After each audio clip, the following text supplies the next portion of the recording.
All right, so it looks like we've got teachers from all over today. I'm here on the East Coast of Massachusetts. I see there's at least one teacher calling in from Alaska. So thank you everyone for joining us. If you didn't have a chance to share what grade level you teach and where you're from and why you're interested in getting started with assessments, we'd love to still hear from you in the chat as we do our welcomes. All right, so one last time, thank you for joining us at New User Webinar Part 1, Learning the Basics of Assessments, specifically for illustrative math teachers. My name is Dawn Peterson, and we'll be doing a little bit more intro in just a moment. Just some etiquette for today's session, which is an hour and 15 minutes long. Please make sure your microphone is on silent or microphone off. We are expecting a larger group today, so we'd love to have everyone's mics off. You can choose to have your video on or off depending on your comfort level. And we'd love to hear from you in the chat throughout the session. I'm going to introduce our chat moderators today, but any questions that come up, any wonderings that you have, we'd love to hear from you throughout the entire presentation.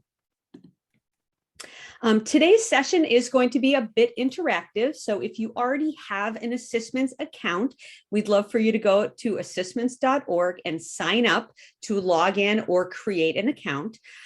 For those Canvas users out there, there's a little bit of setup work that you need to do, which I'll explain in just a minute. So we do have a demo account that if anyone hasn't set up their account or needs a little bit of support doing so after today's session, Carrie's going to put in the chat our sample teacher account. So you can actually go to Assessments, go to sign up, and log in with sample teacher. You can just copy and paste it right in, and our login is Assessments Math.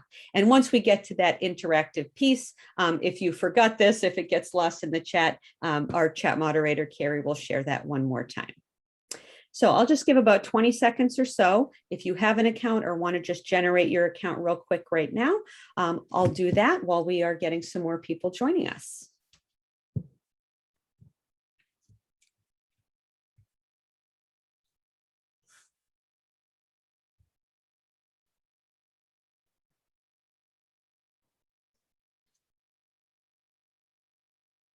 All right, and for people joining us, welcome, welcome. We got teachers from all over tonight.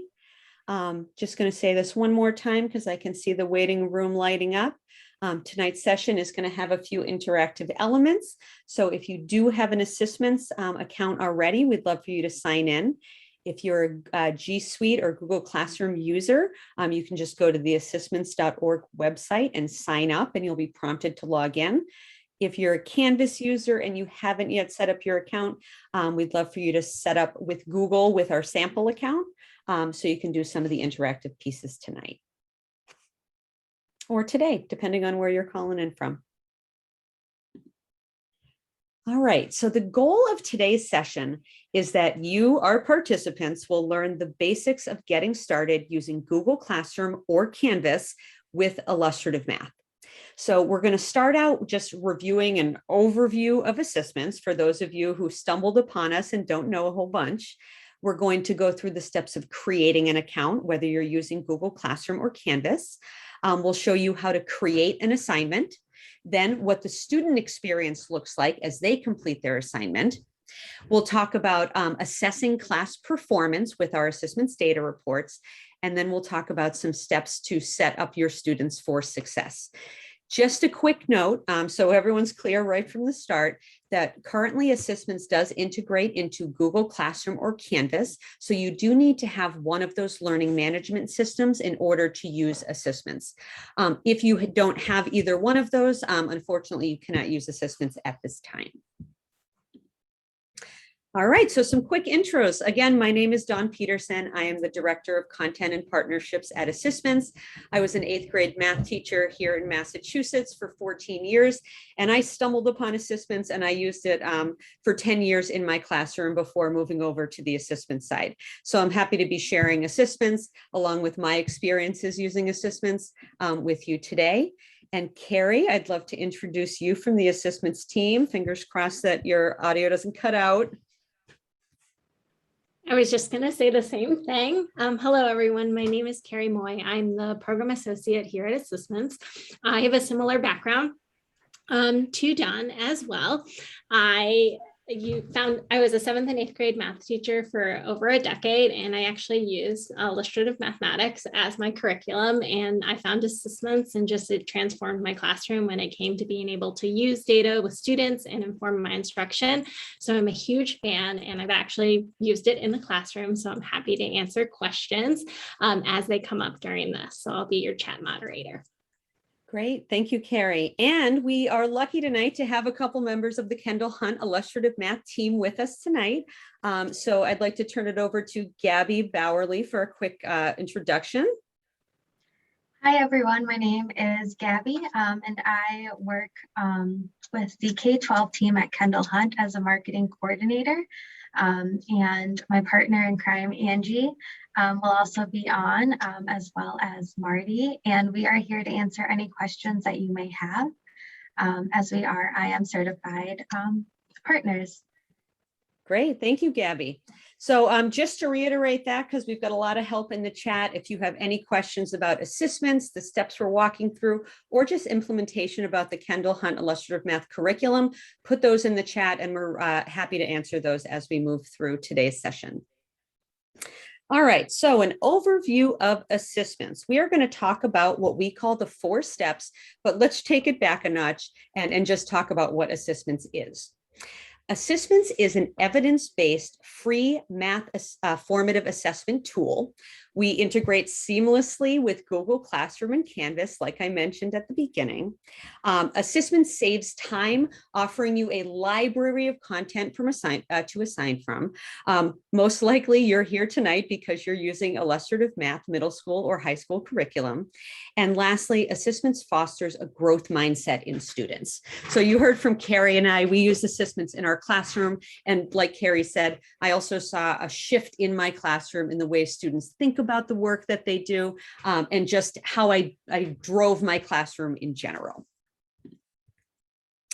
Why assessments? Assessments provides students with regular and timely feedback as they complete their work. And then again, timely feedback from their teacher. Teachers are going to get daily formative data to help target instruction on the data reports that I'm going to show you later in the presentation. Assessments allows you to quickly identify students that are going to need additional support and intervention. And assessments increases student engagement by keeping them informed on the learning progress as they go. Unlike the old way, which I'm speaking from my own personal experience, giving students a worksheet, they may do the whole worksheet and have no idea how they're doing until the next day. So we're getting to students and giving them that feedback as they work. Assessments is proud to be a research-proven tool. We have a Tier 1 rating by Evidence for ESSA, and we're only one of 3 middle school math interventions that does have strong evidence. This rating was based on the result of an assessments randomized controlled study that showed 75% more learning in classrooms that used assessments compared to classrooms that did not use assessments. Also, assessments narrowed the achievement gap, which highlights that assessment supports learning loss, which is a very timely topic for most teachers now that, fingers crossed, we are ending the pandemic or the worst of it at the very least. Assessments makes teachers easier. So we surveyed a whole bunch of teachers. We had over 20,000 teachers in the US using assessments this last school year. And they told us that there was no need to scour the internet looking for high quality practice problems. The immediate data made it easy to make instructional decisions in the moment when it's most effective for students. And also the immediate student feedback avoided frustration and unfocused students so they could get the attention when they needed it the most. All right, so now we're going to talk about the 4 steps of assessments. So the typical teacher routine guides around these 4 steps. Step 1, the teacher assigns some assignment. Step 2, students complete that assignment, whether it's on paper, whether it's online. Step 3, the teacher grades or scores that assignment. And then lastly, step 4, oh, I think someone is off mute, so I'm just going to mute that. Thank you. And then step 4, the data somehow forms what the teacher does in their class the next day. So the assessments four-step routine is basically an enhanced version of that four-step process. Step one of the assessments teacher routine is that the teacher assigns from a library of online content, including, of course, Kendall Hunt Illustrative Math. And we do have, starting at the elementary level, all the way up through high school, but I will get more into that in just a minute. Step two, the student completes the assignment, but as they do, they're getting immediate corrective feedback as they work on the assignment and submit their answers. Step three, instead of taking all that time to grade and score, the teacher analyzes the data report instead of doing all the grading on paper and then having to look at the trends. And then step four, the teacher shares data with the students and uses it to take action. So we're going to start with a real basic step, and I call this step 0, creating an account with Canvas or Google Classroom. And for those of you who may have come in a few minutes later, I just do want to note that Assessments does integrate into Google Classroom and Canvas. If you are using a different LMS, unfortunately, we do not integrate into other LMSs at this time. All right, so just some requirements to get started. If you are a Google Classroom teacher, you do need to be authorized as a teacher in your school's G Suite. If not, and some people don't know if they are or whether they're not, we can manually verify you up to 24 hours if you email us at contact@assistments.org. And Carrie, can you throw that email in the chat, because I know that I'm going to be referencing that a lot just as troubleshooting. If you're a Canvas user, you do need to have an institutional Canvas account versus the free individual teacher account.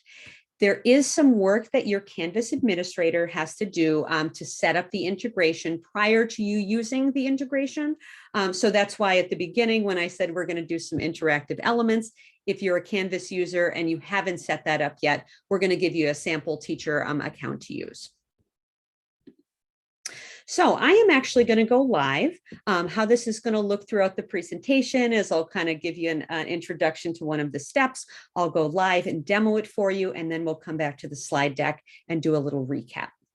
So here I am at the Assessments website, just assessments.org, and I'm going to show you how to generate your account both with Canvas and Google Classroom.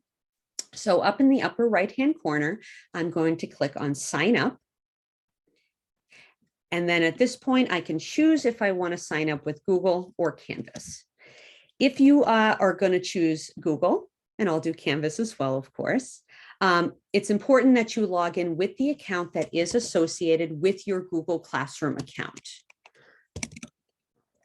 Excuse me while I try to remember this. It didn't autofill for me this time, of course. All right, so again, you want to make sure that you're logging in with the account that's associated with your Google Classroom.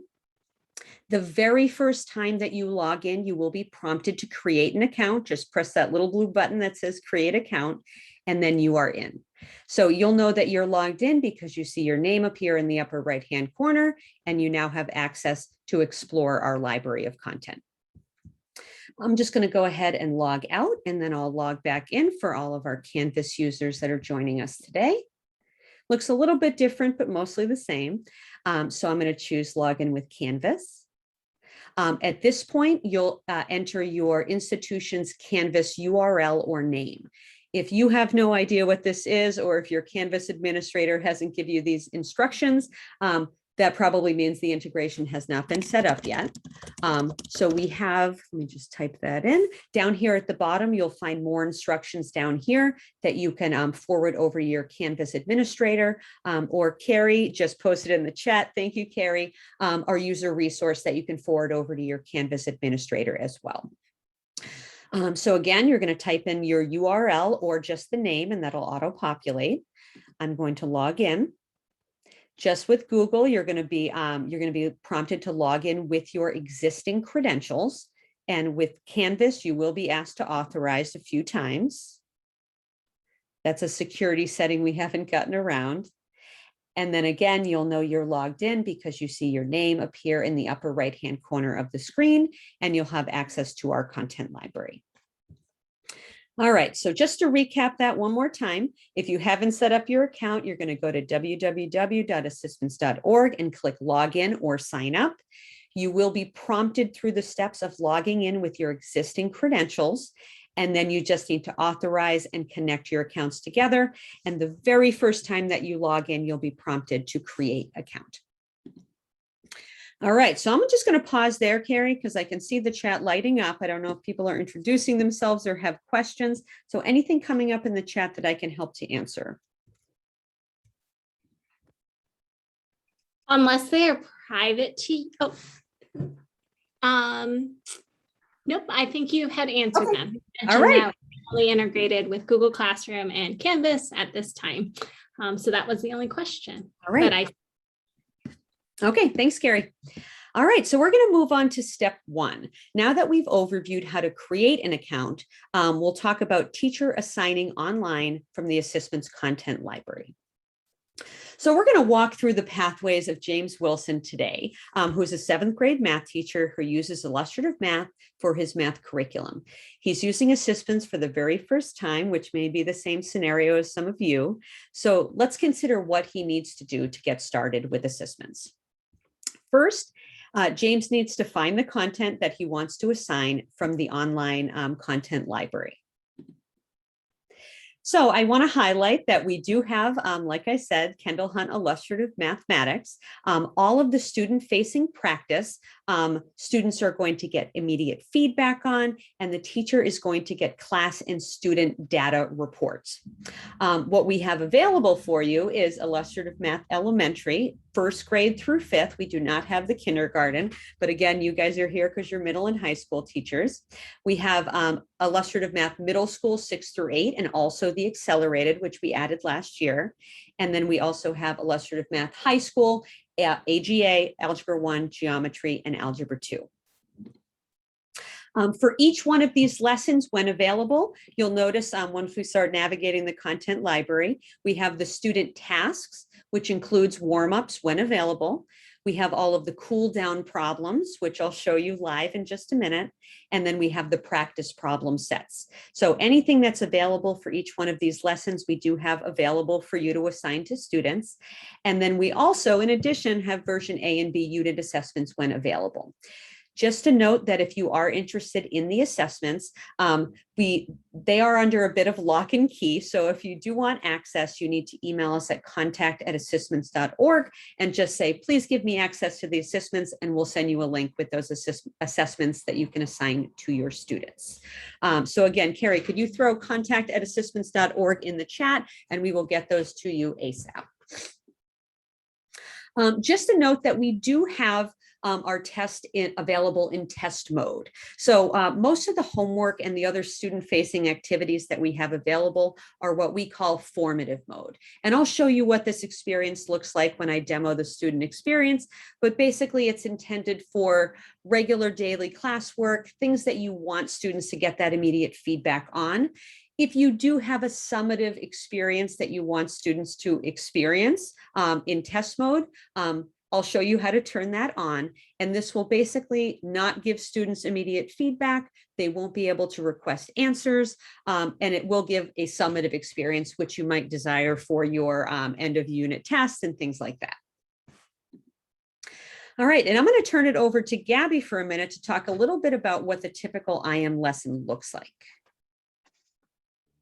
So what's really cool about IM, whether or not you've had a lot of experience using the curriculum, is that it really is, and it's designed as an invitation into mathematics. And I think you really see that, especially with the warm-up. As the slide says, it helps your student get ready for the day's lesson, and it gives them an opportunity to kind of strengthen their number sense and their fluency. This will also give you a really good idea as to where they're at, what they're thinking, and really provide just a good base for the lesson as you move on.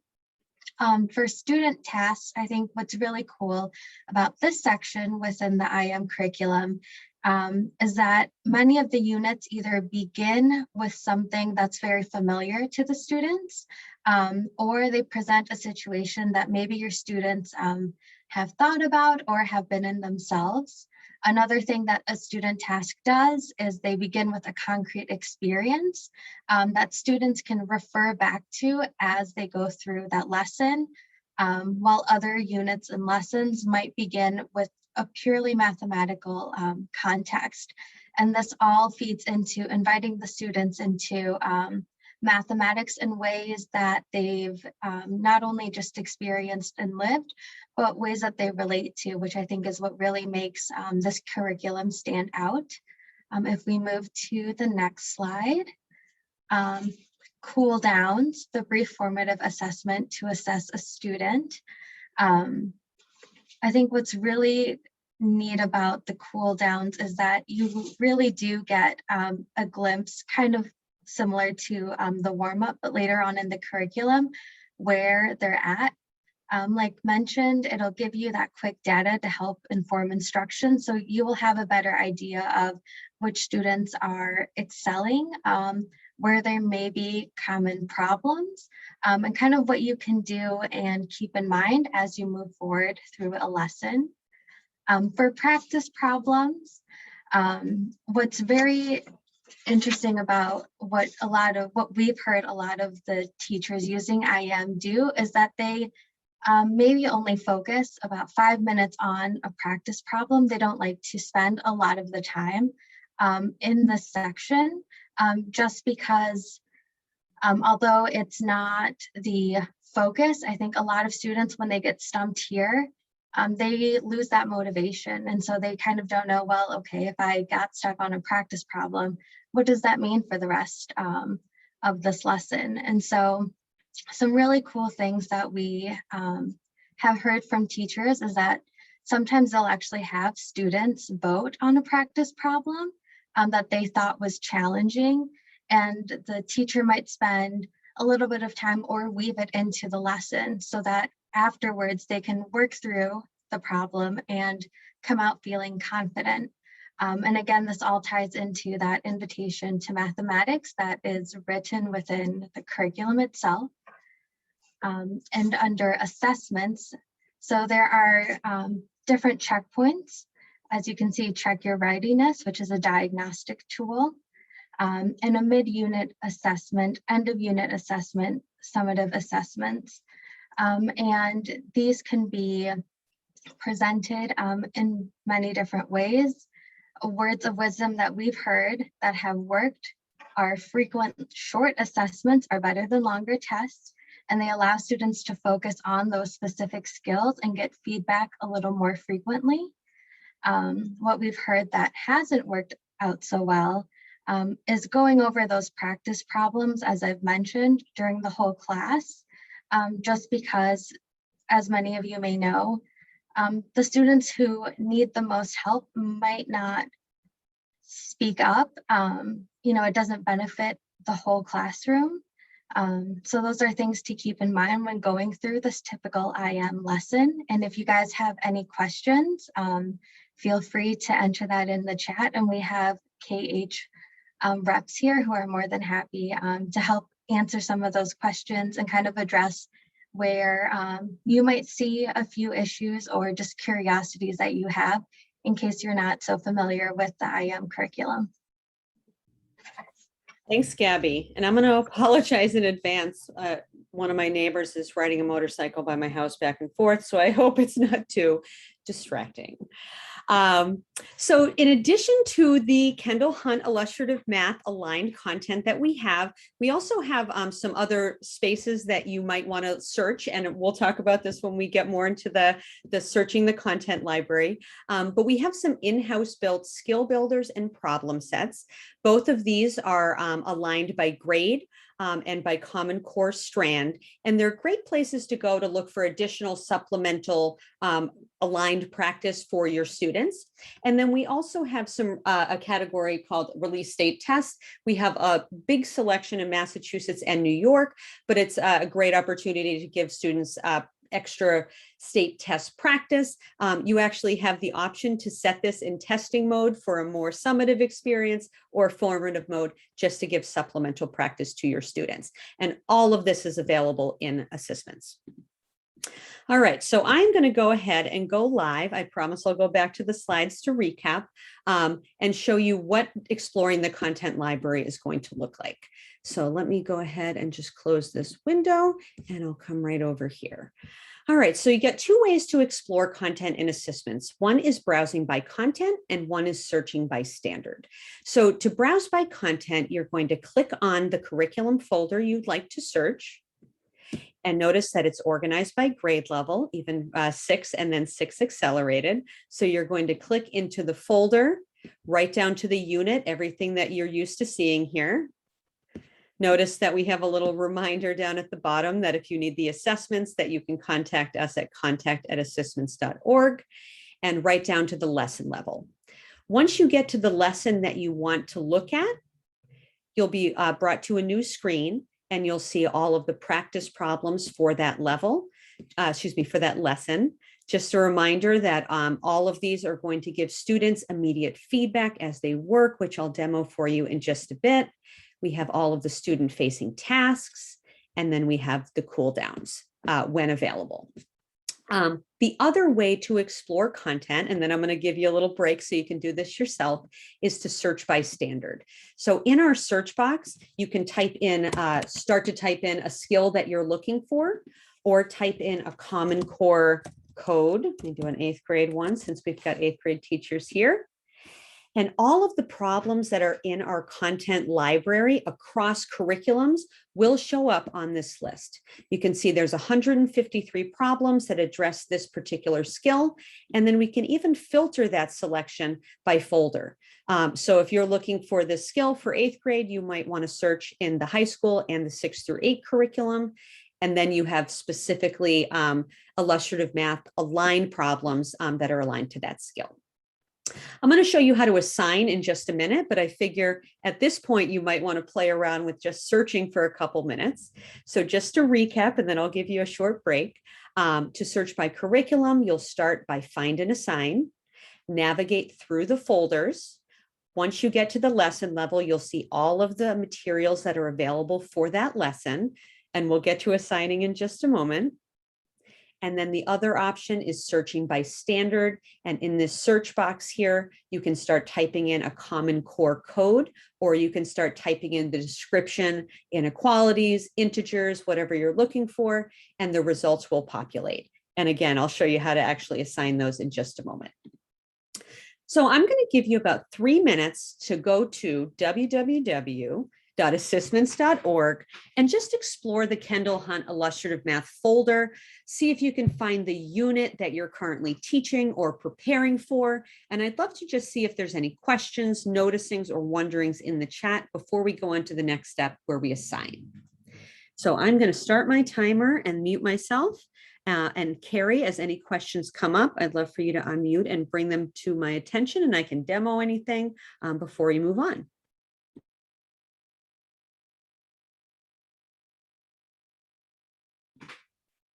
And Carrie, now might be a good time as well if anyone didn't have a chance to log in with our their own account or log in with their sample teacher account. Maybe you can put that login one more time, just so everyone can be set up for the next interactive piece.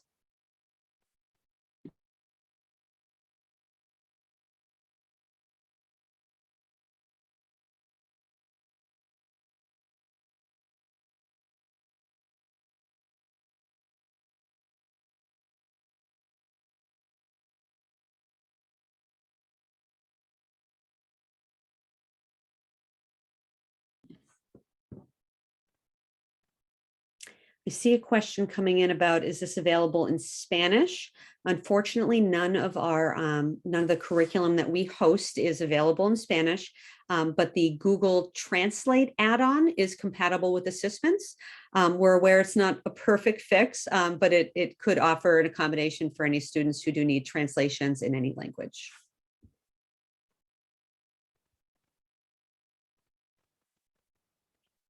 And to clarify the demo account, if you have Google Classroom, you can go ahead and log in with your Google ID and you should be all set. If you're Canvas and your Canvas administrator has not set up the integration, that's who the sample demo account is for. but anyone is welcome to use it if you haven't set up your Google Classroom or just don't want to do that step yet. And the demo account is for you log in with Google Classroom. Great. Just one more minute of exploration time here. Again, post any questions that you have right in the chat, and then we'll move on to assigning.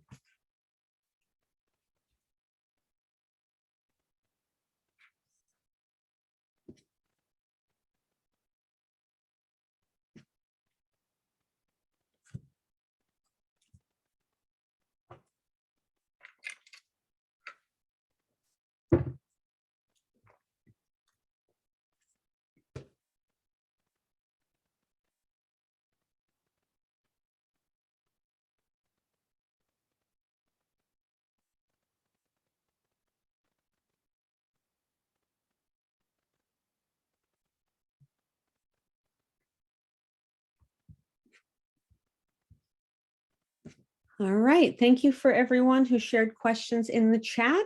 As you have them, as they come up, please go ahead and share them and we'll get all your questions answered for you today. All right, so coming back to James, James teaches with Illustrative Math, and it's clear on how to access the aligned problem sets in assessments. So now he needs to know how to assign. So I'm going to go back over here to a live demo and show you how to assign both in Canvas and in Google Classroom. So I'm starting here at Find and Assign on the Assessments website. Just one note while I'm here, and this applies to both Canvas and Google Classroom teachers. Once you're logged in with your account, if you go to Settings, under Feature Support, this is where you're going to find the toggle to turn on test mode. So if you are thinking about assigning tests in this formative mode that I described, this is where you're going to do that. Again, you go to your account settings, go down to feature settings, and then right here, enable test mode at assign time. So I'm going to demo that for you in a minute. So I wanted to show you where to find that. All right, so I'm going to go ahead and navigate through the Kendall Hunt Illustrative Math folder, find the unit I'm looking for, the lesson I'm looking for, and I now have the option to select all of the problems in this problem set, which you'll find right on the Kendall Hunt website, or just make a selection. So I'm just going to choose a few problems by clicking the checkbox on the right that I want to assign to my students. It's back to school, don't want to assign too much. And at this point, I have the option to assign right now, which I'll do in just a moment, or I can save to my problem sets. So if you haven't returned to the classroom yet and you're just doing some prep work and want to get ahead of the game, you can save to my problem sets, choose a name, maybe we'll call this Monday homework. And then we'll create and save. When I go to my problems over here on the left, you'll see that that problem set is here. And you can add problems to it if you like. You can modify, you can change the order, or you can assign right from here. Right here, you can duplicate, edit problems, and then assign right here. So once you find that problem, let me just navigate to it again, because I'm going to show you how to assign. Here we go. All right, so let me select those problems one more time. And I'm going to assign it and push it right to my students at this moment. There we go. So when I click on Assign to Class, now I see my assign time options. So I can change the name of the assignment, choose your LMS. The first time you use assessments, or if you're using assessments for the first time this school year, you're going to import the classes that exist in assessments. And then if you make changes at a later date, you'll then synchronize it to update any rosters or any changes in your Google Classroom or Canvas.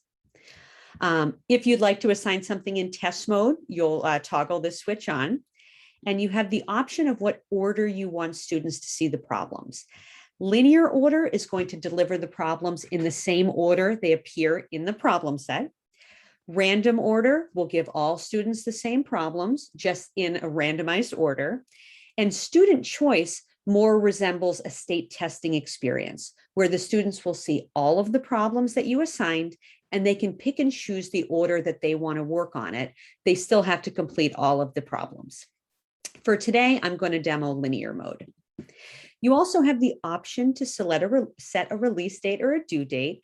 Just a note, if you set a release date, you can change and modify that release date up until it's published. And if you set a due date, students still have the option to complete the assignment late. It will be noted on the report how many days late they assigned it. So I'm going to make sure I selected a class here. You can assign to more than one class at a time. Just want to note that. And then I will assign. And we'll get a nice confirmation that it went through. And just to show you where that is in Google Classroom, that assignment will show up in both the stream. I'm in the teacher account right now, and also in the classwork tab right up here at the top.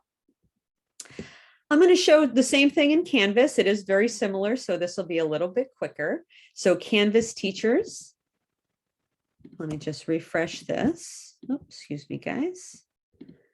All right, so here I'll just show you assigning by skill or by standard. So I can search, I'll see a list of all the problems within that skill. And I think this is a large one, which is why it's taking an extra minute. There we go. So if I want to create an assignment just with a couple problems of that skill in Canvas, I will assign, choose the name, choose Canvas. Again, import those classes or sync the first time you use ASSISTments, choose the order, and then set release and due dates. When you use Canvas, again, I said that they do have some extra security, so you might be asked to log in one more time, and you might be asked to authorize an extra time. So no worries about that. We can't bypass those security settings. And in Canvas, once you log in, you'll see that most recent homework down at the bottom, or assignment down at the bottom. All right. So just to recap, you're always going to start at ASSISTments.org. Once you're on the web page, you'll click on Explore Content, and that will bring you to the ASSISTments application. You can save to My Problem Sets if you'd like to save some problems for a later date to do some plan ahead. When you're ready to assign, you'll choose the assign time options, which include choosing a title, choosing your LMS, choosing one or multiple classes to assign to. Again, to choose test mode, you do need to turn that on in your settings, choose the problem order, and then optionally set a release and due date. So we are going to take a couple of minutes since I've been talking a lot and demoing for you. And I just want to give you a little bit of time to play around with the content library again, and then just trying some My Problem Sets and saving to My Problem Sets, maybe assigning a test assignment if you haven't started with your students yet. And while you're doing this, please go ahead and share any questions, noticings, or wonderings in the chat. And Carrie, if any questions have come up related to finding and assigning, I'd love to answer those during this time as well. So just in the interest of time, I think I'm going to cut this 5 minutes down to 3 minutes. So you have 3 minutes just to take a break, do some exploring, testing out assigning or saving to My Problem Sets. And Carrie, one more time, could you put that sample account in case anyone needs to log in order to do that? All right. And someone asked, what do the students actually see? That's going to be our next section, doing some student view.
Carrie, did any questions come up in the chat during this last segment that I can help to answer or show again while people are doing some exploring?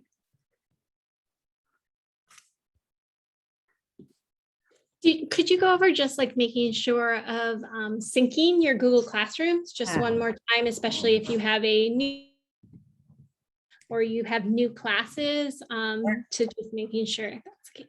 Absolutely. Yeah. So if you have used Assistments before, maybe create an account, started playing around with it, to sync your account, the first time you assign, you're going to choose your LMS. I'll start with Google. You're going to import and sync. So import is going to show you a list of all of the classes that exist in your Google Classroom or Canvas account. So if there are classes that you don't want to import, you don't want to assign to this school year, you just won't check those off.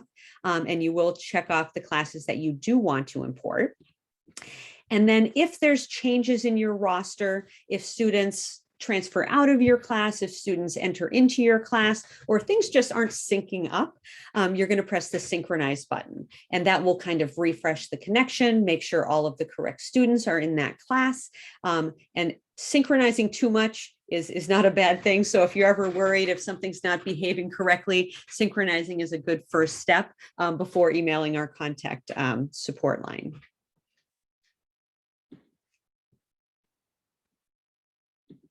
All right, any other questions coming in? I'm not seeing anything.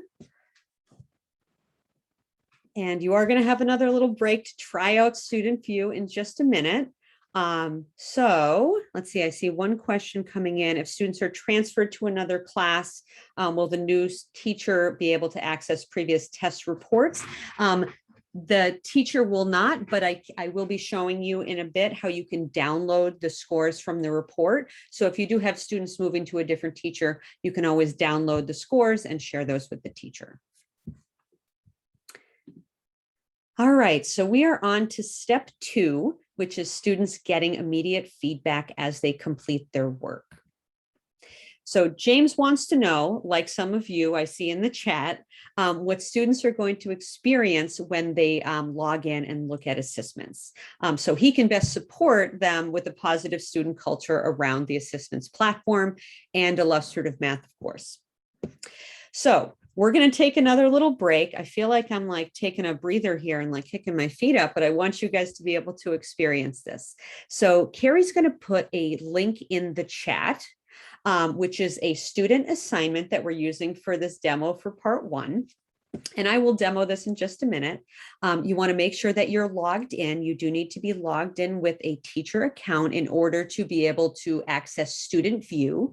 You'll click the triple dot right next to the problem set, preview a student, and then I want you to complete the problem set as a student. So let's see, let me go ahead and demo this for you. So here's the link that Carrie shared in the chat. Once that, oh, that is not it. Carrie, did you put it in the chat yet? I don't think so. Let me go ahead and get it. Excuse me, guys. Sorry, this is very unprofessional. I'm unsharing my screen. I did put it in the chat. You did? Okay, I must have missed it, Carrie. Sorry. Yeah. All right, so I'm going to put that right there. And again, you do have to be logged in with a teacher account. So Canvas users, this is where that other problem set comes from. Oh, I think I put the wrong one in. Sorry, Carrie. I know you put the right one. No, okay. So you're going to click on the triple dot and access Student View. So this will bring you into the student experience, which I'll demo and talk about and give you the whole lowdown in a minute. But your challenge, once you get in there, is to share any wonderings, noticings, things that I can highlight for you when I do the demo. So I'm going to give you about 3 or 4 minutes to try that out. And I hope to see some thoughts in the chat.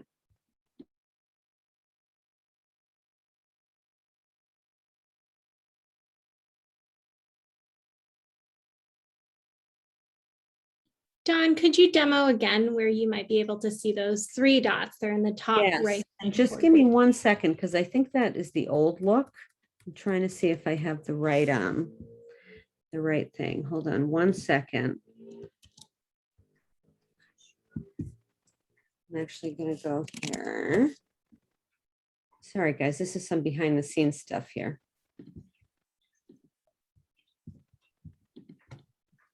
There we go. And I will show you. Let me just get a new link. There we go. I'm going to put this new link in the chat. Okay, so if you're looking for it, grab that new link. Sorry, everybody. And this should look like exactly what you see on my screen right now. And then on the top right next to where it says select all, you have the option to preview problem set as a student. And when you click on that, you'll be brought into the student view. All right, so if it doesn't look like this, just click the new link that I tossed in there. I think we forgot to update that, Carrie. Sorry.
I see someone asked, how long would you give them to answer it?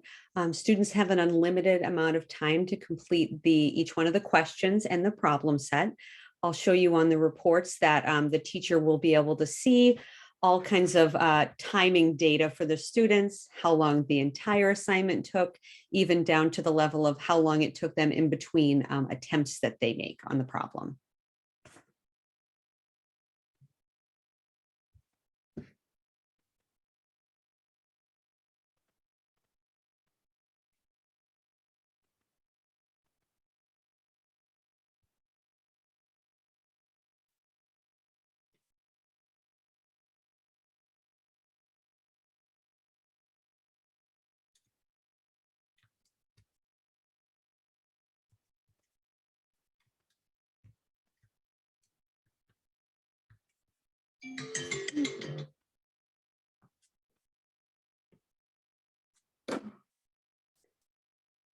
All right, I think we'll do about 30 more seconds if you haven't had a chance to make it through. If you have any questions, thoughts, or wonderings, happy to answer those.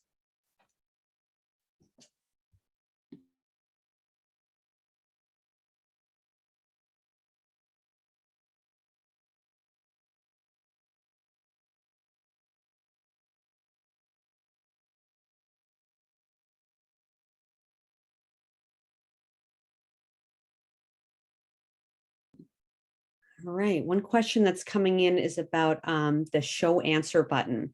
And that cannot be disabled unless you assign in test mode. And I'll show you as I'm demoing that the show answer button is really there for students who are really struggling. And it will be noted on the report very clearly who had to access that button, so you can address that student individually and give them the support that they need. All right, well, just a note that Preview a Student is available for any of the problem sets and assessments. So if you're ever looking at experiencing a problem set or an individual problem before you assign it, you just go right to that triple dot and preview as student. All right, so I'm going to go ahead and live demo for you and walk you through that same problem set. And then we'll come back and do a recap and have a question break. So I'm going to start here. Sorry if I'm making you dizzy here, with a Canvas student. So to access the assignment, students are going to go right into their LMS that they're used to, log in with the credentials that they're used to, and they're going to see their assignment in Canvas at the bottom of their list. and they're going to see this assessments link within. So when this student clicks on the assessments link, they will be prompted to log in with their existing credentials in Canvas or Google Classroom. They'll authorize in Canvas. And just like teachers do, they'll also be asked to generate an account the very first time. They are not required to give any additional information or anything like that. It just kind of connects assessments together with the LMS so that their data is given to the teacher. And now I'm just going to pop over and I'm going to do the full demo in Google Classroom today. So if your students are using Google Classroom, like I showed before, they're going to see their assignment in the stream and also in the classwork tab.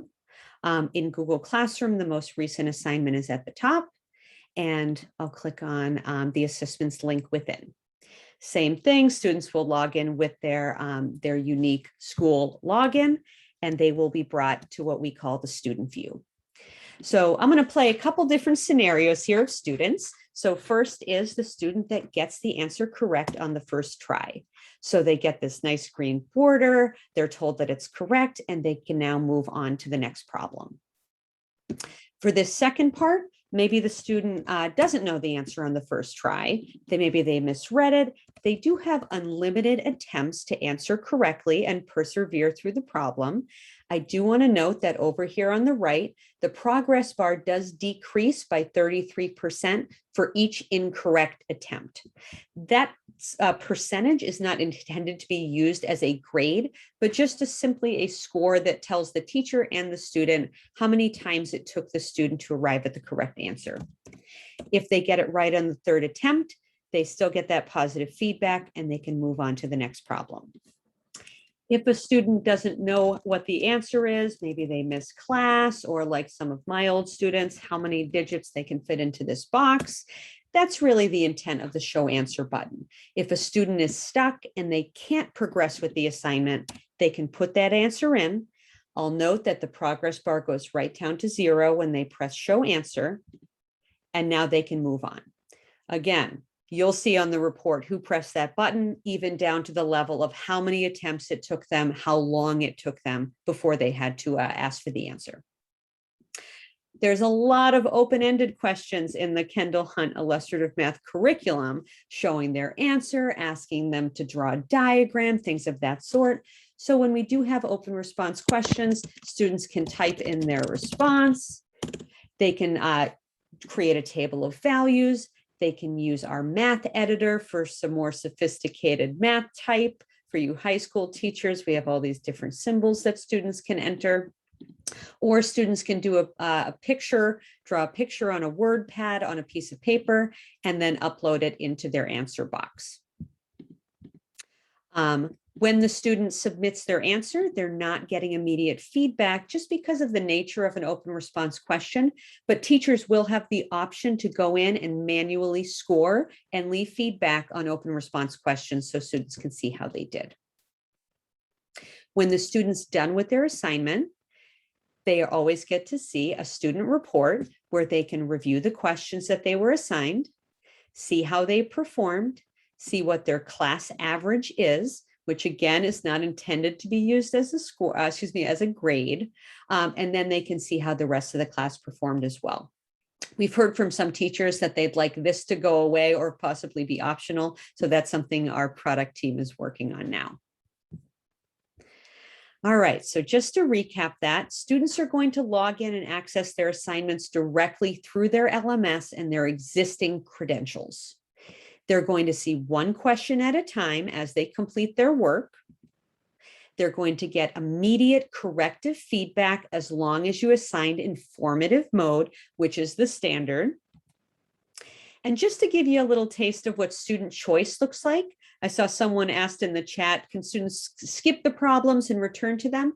This is what student choice is going to look like, which is one of your assigned time options. So students are going to see all the problems you assigned, and they can select the order of problems that they want to work on. They cannot skip problems and never come back to them, but they can choose the problems that they want to work on. And then when students are completed, they're going to see the student assignment report, which allows them to review the questions. They can see what the scores are for the class and their individual score. And this is where students are going to see any feedback that their teachers leave them on open response questions. All right, so that is step 2, the student view. Next, we're going to be talking about step 3, which is where we're going to dive a little bit into the data. But Carrie, are there any questions that I can answer at this time? We're running a little late, so I'm going to try to rush through this last piece. Nope, I'm answering it in the chat right now, and I know you're going to talk about time in the next data report. Absolutely. So I was just going to answer about turning off the show answer button. Yep. Yeah. Did I answer that, or was there another clarifying question? No, you did answer Okay, it. That's great. why that you can see the. All right. Thank you, Carrie. All right. So step 3 is the teacher analyzes the data instead of taking all that time doing the grading. So now that James understands what the student experience looks like, he needs to learn how to interpret the resulting data that he will receive in the assessments assignment report. So I'm going to go ahead and demo like I like to do. And there's 2 ways that you can access assessments data. One is going right to your account. Again, make sure you're logged in the upper right-hand corner and click on My Assignments.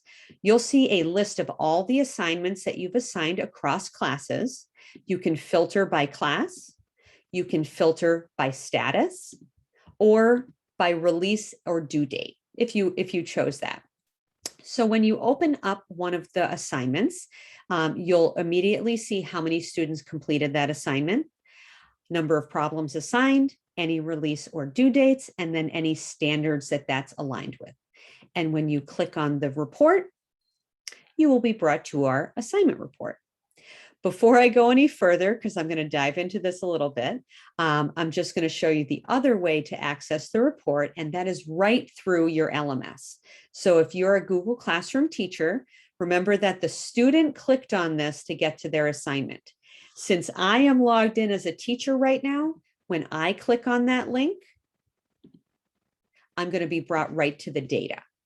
And same thing for Canvas. So if you are logged in with a teacher's Canvas account, you go ahead and click on that link. The students will be brought right into the assignment. The teacher will be asked to authorize, and then they will be brought to the data report. There we go. So let's see what we got on this data report, everyone. So we start at the top and we get to see the name of the assignment. We have on the problems tab, we can see these tickets at the top, which show you the progress of each student, how many started right here, how many are in progress, how many completed the assignment, along with when they completed it, and then how many were assigned total. Next down, we have the performance summary, which shows you by question, students that got it correct on the first try, got it correct eventually, and got it incorrect. So remember this pink right here, because this shows you the students who had to press show answer.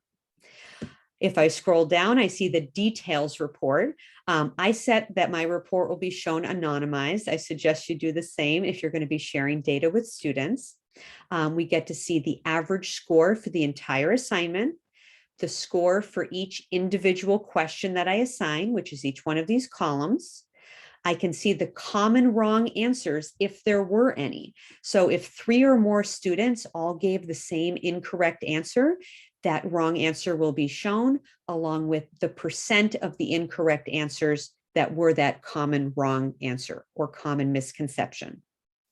If I scroll down, each one of these rows represents a different student, their score on the assignment. We have, if I click on this scoring guide here, this tells you what the different symbols mean, but the 100 is correct on the first try, correct eventually with what supports or how many attempts it took. And then again, this pink is the student who had to press show answer. Over on the right, we can see total amount of time spent on that assignment. And let's see, I know I'm forgetting something here. Let me just go back up to the top. Let me come back over here and then I'll toggle back. So to access the assignment, you can go right through your assessments account, click on My Assignments and choose the assignment you're looking for, or you can go right through your LMS. At the top of the report, we have the student progress cards, the performance summary, showing you a quick summary of how students are performing. And then down here, we have the detailed report. The detailed report tells you how each individual student performed, how each individual question performed, and any common wrong answers. Oh, the standards report, that's what I forgot. Sorry about that, everyone. So on this tab over here, we can see the standards report, which is going to tell you how each student performed by standard. Every one of the questions in the Illustrative Math content library have been tagged with associated skills. So here I can see that 2 problems were aligned with this skill, 4 problems with this skill, 1 problem with this 6th grade skill right here.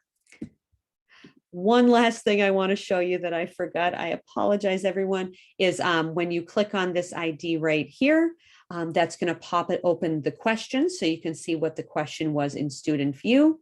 You can see what the correct answers were and just another version of the breakdown of how your class performed. Dawn, could you show 2 more things while you're there?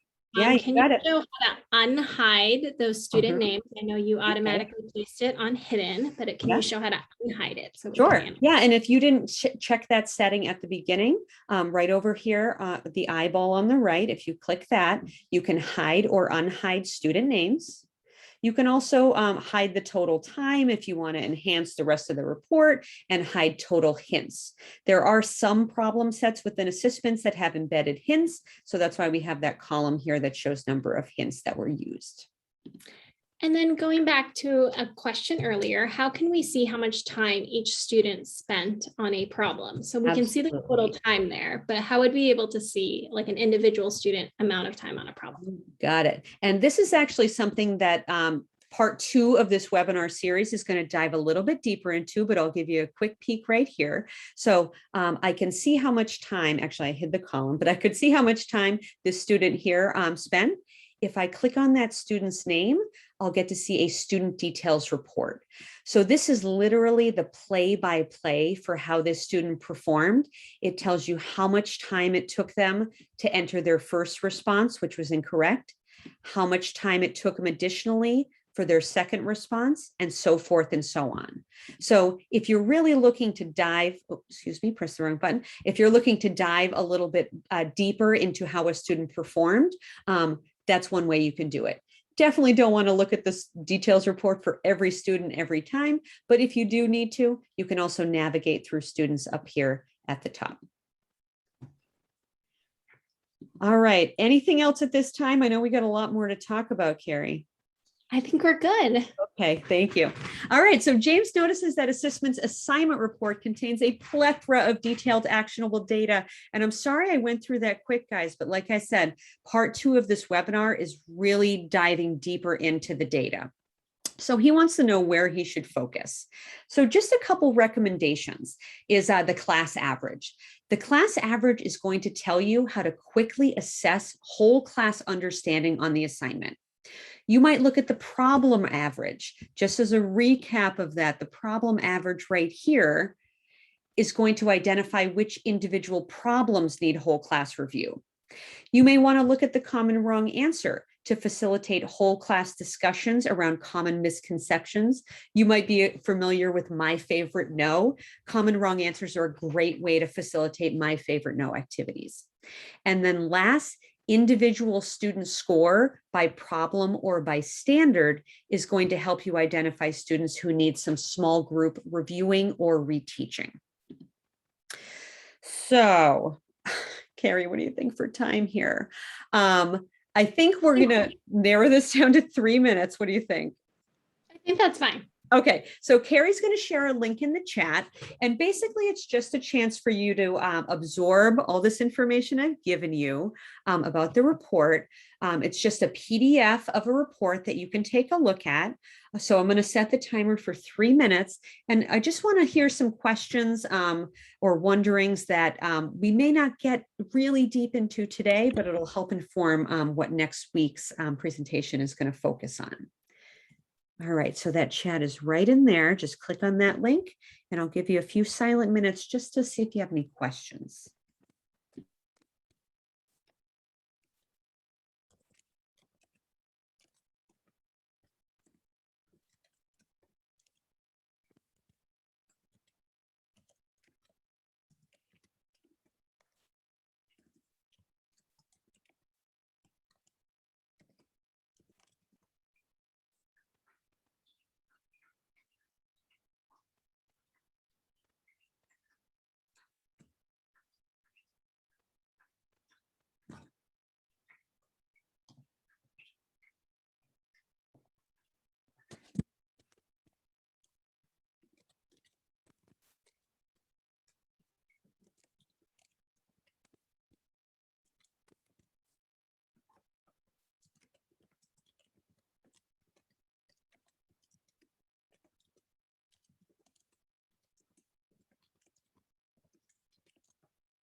I'll answer a couple of these questions coming in, just in the interest of time.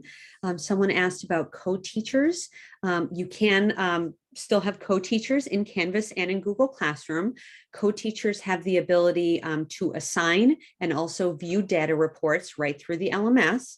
And to set a co-teacher, Carrie, if you have a chance, maybe you can find that, that user resource or FAQ and share it in the chat. But you just set the teacher as a co-teacher right in Google Classroom or Canvas, have them sync their account and create that account in Assessments, and they should be all set. And there was another question about archiving old assignments. Right now in my assignments, we are still working on adding that delete button. So at this moment, you cannot delete your test assignments for today in Assessments. You can delete them right in your LMS, but they will live semi-permanently in your Assessments account for now. And we're hoping that that button will be available in the next few weeks. All right. So again, this was just a little teaser about the reports. We're going to dive much deeper into next week's, and we'll talk about that in just a minute. All right, so incorporating Assessments into your daily IM lesson. So just thinking about how you could get started with Assessments and Illustrative Math. So one suggestion is assigning warm-ups through Assessments to provide the opportunity for quick data. So like Gabby was saying earlier, warm-ups are a great way to just see how your students are thinking, get their brains going. And even if this is an open response question that you're not going to score, this is going to give you some information about where your students' minds are at. And you can even share these great responses and have a conversation as a warm-up. You could assign the student tasks through Assessments to monitor student progress through an activity and address common misconceptions in real time. So you can actually watch that report and refresh as students are working, whether they're in groups or working individually. Stop your class and say, hey, we've got to talk about this one thing that a lot of people are making mistakes on. I have this real quick video that I want to show you. That's a teacher who uses Assessments to do collaborative in-class work. Now that we're all moving back to the classroom, some teachers are saying, well, how am I going to use Assessments when I'm in the classroom? So here's a quick video to just show you how. And these are some younger kids.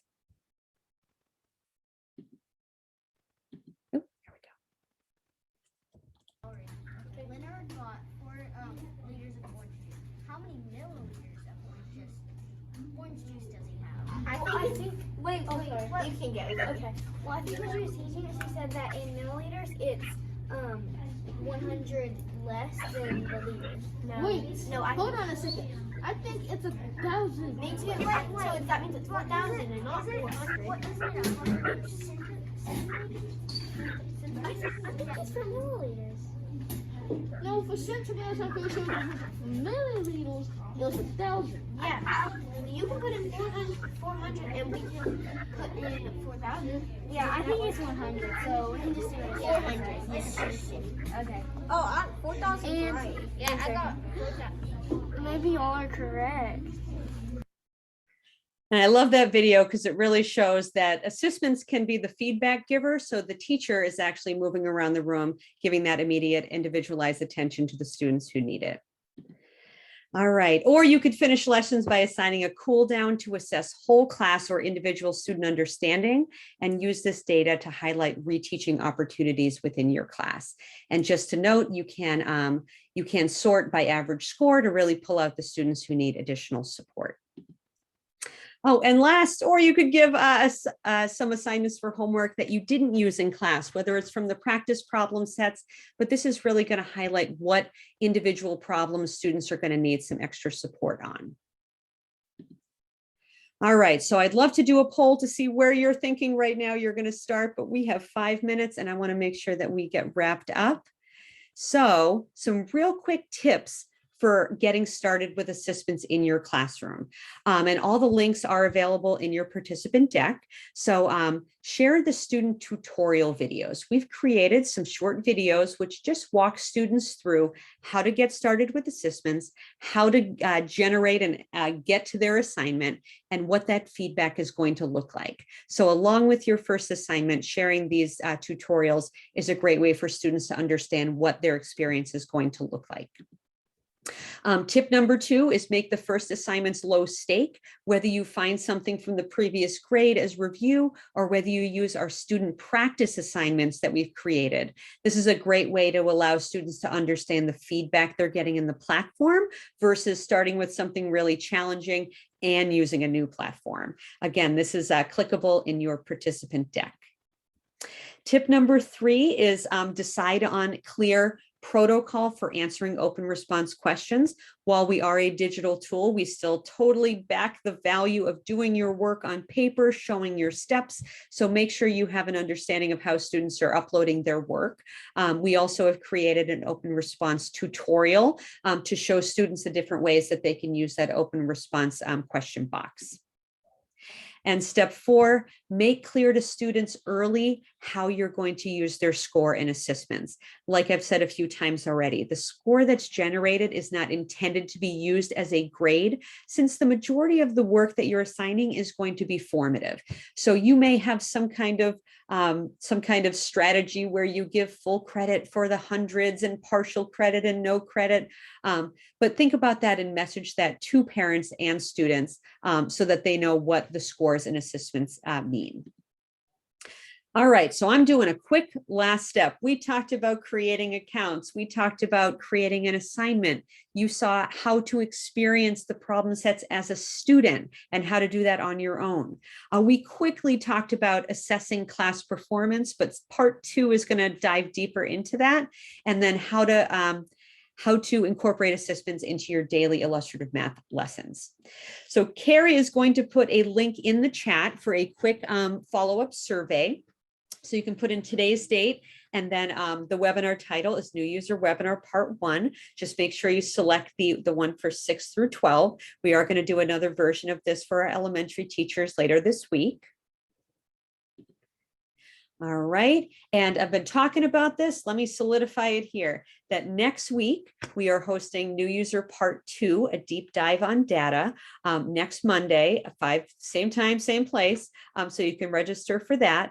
And we're going to be talking more about how to use the data reports to support student learning. If you love tonight and you can't make it next week, you can register and we'll send you the recording, or you can access that in the Assessments webinar library, which will be posted shortly after next Monday. In addition, we have some great other webinar opportunities to support your use of assessments, an overview of our fresh new features of assessments, common implementation challenges in our top solutions for using assessments. You can learn all about skill builders, which is one of those supplemental practice sets that we have, and then using assessments to address unfinished learning. And our sign up is right there and clickable in your participant deck. I will quickly overview some of our ways to stay connected. We have our Facebook user community. I encourage you to visit on the Assistments website, our user resources, which are brand new. We spent a lot of time over the summer giving you some new user resources, FAQs, search our webinar library. I apologize again for racing so fast through this, but all of the links that we have here in your participant deck are clickable. And I can't say it again. Go ahead and email us at contact@assistments.org if you have any questions at all about getting started with assessments. And I hope to see everyone back here next week. I'd love to do this post, but I did not plan everything time-wise. So thank you for joining us. Thank you for the team at Kendall Hunt for joining us as well. Email us at contact@assistments.org with any questions, or join our Facebook group and you can ask questions there as well. Everyone will be getting an email tomorrow morning, which has the recording and also the participant slide deck. So once again, thank you so much for joining us, and we hope to see you again next week.